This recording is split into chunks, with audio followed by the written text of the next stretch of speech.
Hi everybody, David Lewis here. You want a great idea for how to lower that customer's defensive posture during the shopping process? It's real simple. All you have to do is ask one question. And that question is, do you need to buy a car today? And when they say no, which we know they're going to say no, reply with great. That takes all the pressure off of both of us. Let's do this. I'd love to spend some time with you.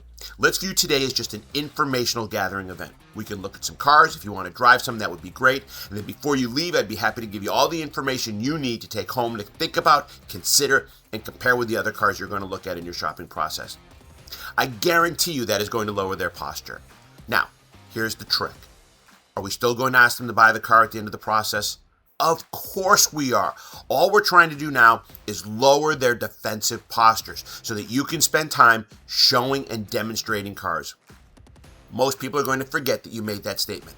But what it does is during the sales process is it lowers their posture because they now think that you think they're not buying a car today.